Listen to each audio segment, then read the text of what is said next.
हाय, good evening. कैसे हो? उम्मीद करता हूँ आप खैरियत से होंगे। नमस्कार, सलाम वालेकुम, आदाब, सत श्री अकाल। चलिए, आपको मेरा पहला शो में पहली चीज दिखाते हैं। हमारे जो गेस्ट आए हुए हैं उनके बारे में मैं बताऊंगा नहीं, आप खुद जानिएगा। प्लीज वेलकम मुस्कान। चलिए मुस्कान, आपसे कुछ सवाल है, बहुत इजी सवाल है। मैं बहुत ज़्यादा डीप में नहीं जाऊंगा आपकी लाइफ के बारे में, बट आपकी लाइफ बहुत इंटरेस्टिंग है क्योंकि आपकी लाइफ जो है, मैं आपको मुस्कान के बारे में बता दूं थोड़ा सा। तो बोलने में शर्म आती है। लोग कहते हैं कि सेक्स वर्कर जो होते हैं बहुत गंदे होते हैं, बट मैं ये बोलना चाहता हूँ कि इनकी लाइफ में ये यहाँ तक पहुँचने का जरिया क्या है, मैं उस पर बात करने वाला हूँ। प्यार के बाद क्या क्या हुआ। चलिए मुस्कान, कैसे हो आप?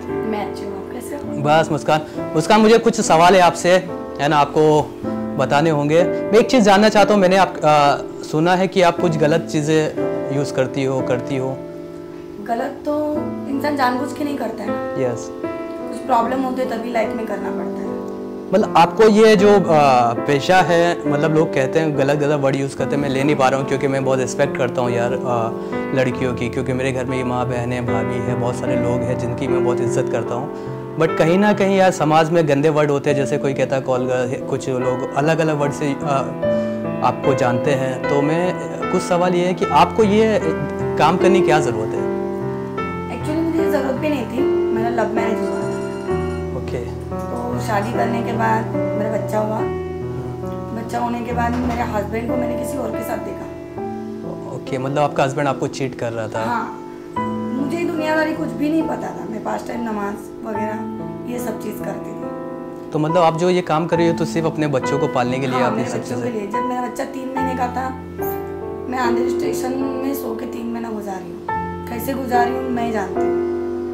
जब मेरे भांजे का जब यहाँ पे स्टिचिंग हुआ, गिर गया, उसके लिए मेरे पास पैसा नहीं था, तभी मैंने ये लाइन में कदम रखा।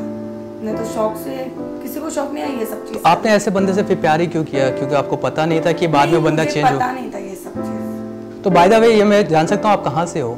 मैं कोल्हापुर से हूँ। अच्छा, कोल्हापुर से आपकी जर्नी कैसे रही बॉम्बे आने की? आप कैसे बॉम्बे पहुँचे हो? मैं तो ब्यूटिशियन के लिए आई थी इधर पे, मेरी फ्रेंड के थ्रू। तो आपका अफेयर कहाँ पे हुआ? यहाँ पे गोरेगांव राम मंदिर। मतलब आपको देख के प्यार हो गया या उसने कन्विंस किया आपको? नहीं, वो कन्विंस किए। पहले पीछे लगना, घुमाना फिराना, ये सब होते रहा। तो उसके बाद आपने शादी की भाई, है ना? हाँ। फिर उनसे आई थिंक कितने बच्चे हुए आपको? एक ही बेटा है। अच्छा, आपको एक ही बेटा है। हाँ। तो जब आप ये गलत काम करती हो तो आपको कैसा फील होता है? गलत काम करती हूँ, मुझे ये अच्छा नहीं लगता है कि किसी के सामने कपड़ा जब उतरता है बहुत अजीब लगता है। बहुत मतलब बहुत गंदे तरीके से ये सब होता है ना, अच्छा नहीं लगता। जब मेरा पहली बार किसी के साथ में गई, मेरा कपड़ा उतारी तो बहुत रोई मैं बाहर आके। जब वो रूम से बाहर आई ना, बहुत रोई। जब मुझे याद आया मेरा आदमी अच्छा रहता तो ये लाइन में मुझे आने का ज़रूरत ही नहीं था। नहीं, आपको जो प्यार की वजह से आप यहाँ तक पहुँचे, अगर आपको अच्छा हस्बैंड मिलता या अच्छा बॉयफ्रेंड मिलता तो शायद आप ये नहीं करते। नहीं, तो ज़रूरत ही नहीं था ये सब चीज़ करने का। तो आपके पेरेंट्स ने नहीं सपोर्ट किया कुछ आपको? आप जा सकती थी वापस? ऑफ होके 9 साल हुआ। जब मेरा बच्चा शुरू हुआ, खाली 40 दिन का मेरा बच्चा था, तभी मेरे मॉम डैड ऑफ हुए। अच्छा, तो बट आपके जो पेरेंट्स ने नहीं बोला कि लड़का अच्छा नहीं है? जैसे बोले मुझे, मेरे पेरेंट्स ने उसको ये भी बोला मेरे हस्बैंड को कि बेटा जितनी प्रॉपर्टी हम तेरे नाम पे कर देंगे, तू इधर ही रह जा हमारी बेटी को लेके।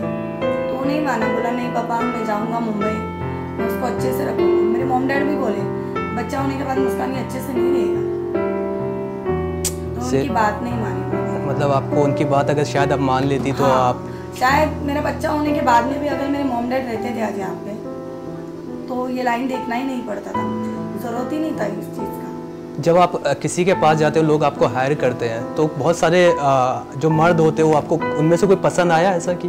हाँ, ये पसंद आने के लिए कोई बात अच्छी करता है अंदर जाने के बाद, किसी का नेचर, किसी का बात, या वो जब रिलेशन होता है कोई अंदर जाने का फटाफट हो गया, चलो ऐसा भी होता है। कभी ऐसा लगा कि यार नहीं यार, अगर ये मैं हस्बैंड होता तो बहुत? हाँ, लगता है। बहुत सारे आते हैं आपके जैसे हैंडसम बॉय मेरे जैसे आते हैं। हाँ, आपके जैसे आते हैं वहाँ पे हैंडसम बॉय। कभी सोचती हूँ अगर बात करते हैं ना तो लगता है मेरा हस्बैंड अगर ऐसा इतना अच्छा होता तो ज़रूरत नहीं था ये सब चीज़ का। सबसे ज़्यादा आपको किसकी याद आती है लाइफ में? जैसे बच्चों के लिए तो आप कर ही रही हो, तो आपको कभी रोना आया कि ये सब चीज़ को लेके कि यार मैं गलत करती हूँ, आपके बच्चों पे बहुत असर पड़ेगा, आपको लगता है ये उसके आपके? इसी के लिए तो मैं गलत करती हूँ खाली, बस यही काम। बाकी मैं किसी के साथ नहीं, फ्लर्ट वगैरह ये सब नहीं होता। कितने लोग मुझे बोले अरे मैं पैसा ले फंसा दे, ये सब नहीं होता मुझसे। क्यों? अगर मेरी एक गलती मेरे बच्चों को भारी पड़ जाएगी। तो जब ये बच्चों को पता चलेगा आपके कि मेरी मम्मी कैसे ये पैसा के लिए नशा और ये सब बात मैं बाहर करती हूँ, कुछ भी रहे ये सब चीज़ का बात वगैरह बाहर से बाहर खत्म, घर पे आने के बाद ये सब बात नहीं। मतलब सिर्फ आप अपने बच्चों को पालने के लिए हाँ। गलत ट्रैक पे जा रही हो। हाँ।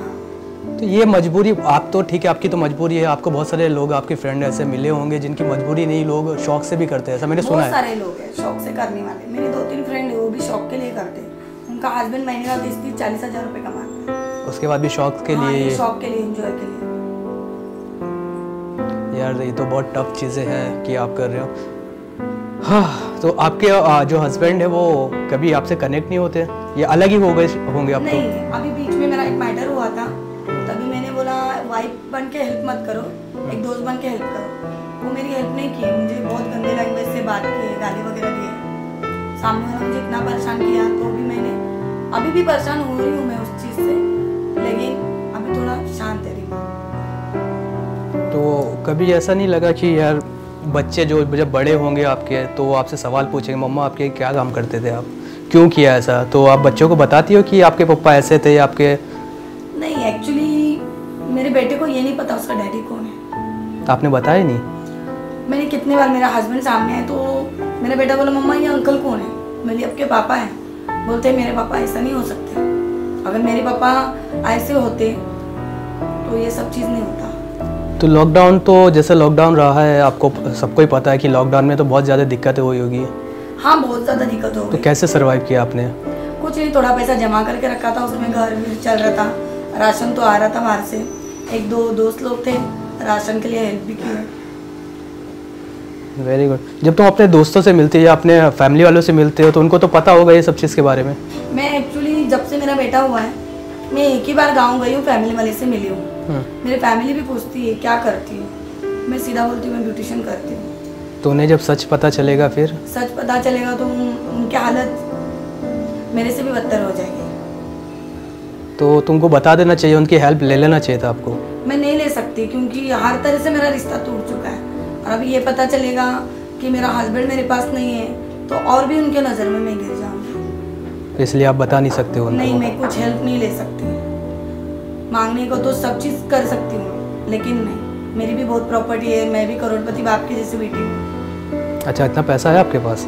हाँ, मेरे पापा के पास है, वो सब मेरे नाम पे, लेकिन मेरे मॉम डैड का मर्डर हुआ ना, वो मेरे सब फूफी लोगों ने ये कर दिया। मतलब आपके हाथ में अभी कुछ नहीं है? कुछ नहीं है, सिर्फ ये गलत काम करने के अलावा। हाँ। चलो एक मैं करती हूँ खाली बच्चों के लिए।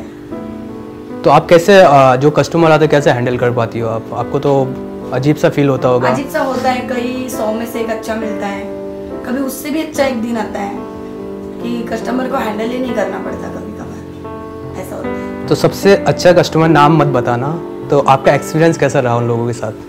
नहीं, अंदर जाने के बाद तो हाय हेलो करते हैं हम लोग, फिर वो कैसे पूछते हैं आपके लाइफ के बारे में। मुस्कान बोलते आपको यहाँ पे नहीं होना चाहिए, आप इतनी अच्छी हो, कहीं जॉब कर लो। मैं बोलते सर मैं पढ़ी लिखी नहीं हूँ। तो मुझे पूछते सवाल क्यों करती हूँ, मेरी फैमिली के लिए। जॉब कर सकती हो, बहुत सारे ऐसे जॉब है कि आप छोड़ के कर सकती हो, ऐसा नहीं कि यही। लेकिन जो मेरा खर्चा है वो जॉब में नहीं मिल सकता मुझे। घर का रेंट देना, बच्चों का सारी जिम्मेदारी आपके ऊपर है। हाँ, पूरी जिम्मेदारी ए से लेकर जेड तक पूरी मेरे ऊपर है। तो आप बच्चों को कहाँ पे पढ़ा रही हो अपने? एक मेरा भांजा जाता है संकेतरी स्कूल में, वीरा देसाई में, और एक है सनफ्लावर में मेरे बाप के पास। यार आपकी तो बहुत टफ जर्नी है, कैसे आप पता नहीं लाइफ को मैनेज करते, क्योंकि हम जैसे लड़के लोग भी साला सर्वाइव नहीं कर पाते, कमा नहीं पाते अच्छे से। नहीं, सब में बुरा मेरा एक ही दिन गुजरा जो 3 महीना मेरे पास गया, फिर मैंने रूम लिया यहाँ पे वीरा देसाई में, मेरे पास पैसा नहीं था तभी। फिर कैसे मैनेज किया? मैंने मेरे बच्चों को घर मालिक की गोद में रख के बोला मैं पैसा दे दूंगी, मुझे तुम रूम दे दो बच्चे को। तो दिया उन्होंने, हेल्प किया आपकी? अगर तभी वो रूम नहीं रहता था तो मैं कुछ भी नहीं कर पाती थी। जब आप अंधेरी स्टेशन पे सोते थे तो कुछ लोगों ने फ़ायदा उठाने की कोशिश भी की? बहुत सारे लोग वहाँ पे एक रामकृष्णा नाम के एक ना स्टोर की दुकान है, अभी वो स्टोर बहुत बड़ी हो गई। आज भी मैं जाती हूँ, बेटा बोलते कैसे बच्चे, मेरे अंकल अच्छे। तो उन्होंने सपोर्ट किया आपको? बहुत सपोर्ट किया, मेरे बच्चों को खाना खिलाना, सब चीज़। जब हम यहाँ वीरा दसाई में आई थी तो कैसे कोऑर्डिनेट हुआ था आपने जब बच्चा को बोला उनको? नहीं, वो एक्चुअली दूसरे के थ्रू मुझे पैसा लेना था, उनके तरफ से भी पैसे की हेल्प नहीं हुई थी। फिर वो घर मालकिन आके किरकिर सब गली के बाहर करने लगे। फिर उसके घर पे गई, मैं बोली देखो आपको भी बेटी है, अगर आपके बेटी को अगर इतना सब होता तो आप क्या कर देती। मैं बोली मेरे तरफ मत देखो, मेरे छोटे बच्चे की तरफ देखो, बाकी कुछ नहीं। वो रोने लग गई तो बोली ठीक है चल, तेरे को जब डिपॉजिट देना है तब दे, भाड़ा चालू है। मतलब मैं बोली ठीक है चलेगा। अपने यहाँ पे अच्छे लोग भी है जो आपकी हेल्प किए। हाँ। सबसे गंदा एक्सपीरियंस कब, बस सबसे तकलीफ वाला जो वक्त निकला है आपकी लाइफ में वो कभी निकला है? अंधेरे स्टेशन का निकला है और ये वीरा देसाई का। बस कई दोस्त भी मिले, कई भाई बना के ने पीठ में खंजर घोंस दिया, बैंड बजा दी आपकी। हाँ। चलो यार एक सवाल है, आप जब किसी के पास जाते हो क्या चार्ज करते हो? हमारा चार्ज रहता है 2000 से लेके आगे तक। आगे मतलब कितना? 10,000, 50। मैंने सुना जो सेक्स वर्कर जो होते हैं वो लोगों को लूट लेते हैं, ऐसा है? नहीं, कई 100 में के 2-4 लड़के ऐसे मिलती है, कितना पैसा देने के बाद टीप का कन्विंस करती है। सपोज करो जैसे आदमी नशे में जाता है, सब कुछ होने के बाद वो फुल नशे में रहता है, आपको आना होता है, तो कभी ऐसा लगा कि उसका पैसा लेके मैं निकलूँ वहाँ से मेरे बच्चों के लिए, ऐसा किया कभी? मैंने कभी ये गलत नहीं सोचा, कहीं मन में भी नहीं है। मैंने बहुत सुना है ये सब चीज़ के बारे में। हाँ, ये चीज़ के बारे में मैंने भी सुनी हूँ। मेरी 2-3 फ्रेंड लोग हैं, मेरे सामने की बातें, उन लोगों ने नशे में आदमी देख के पैसा जेब से निकालना, उनका चेन चोरी करना, ये सब चीज़ हुआ है मेरे आंखों के सामने। कभी ऐसा हुआ है कि आपकी स्टोरी जानने के बाद किसी ने जो आपको हायर करता है उसने बोला नहीं यार मैं नहीं कर सकता, आप पैसे ले लो, ऐसा हुआ है लाइफ में? हाँ हुआ है, बहुत बार हुआ है। यहाँ तक मेरे बेटे का बर्थडे था, तभी मेरा बेटा 3.5 साल का था, तो मैंने बोली सर मुझे घर पे जाना है। तो पूछे मुझे क्यों जाना है आपको? मैं बोली मेरे बेटे का बर्थडे, मैं मेरे पैसे के लिए कर रही हूँ, मेरे हाथ में पैसा नहीं है। तो सामने वाले बंदे ने मेरा जो चार्ज था 5000 वो दे के मेरे बच्चे को 2000 रुपये दिया, बोला उसका शॉपिंग कर लेना, केक लेके जाना।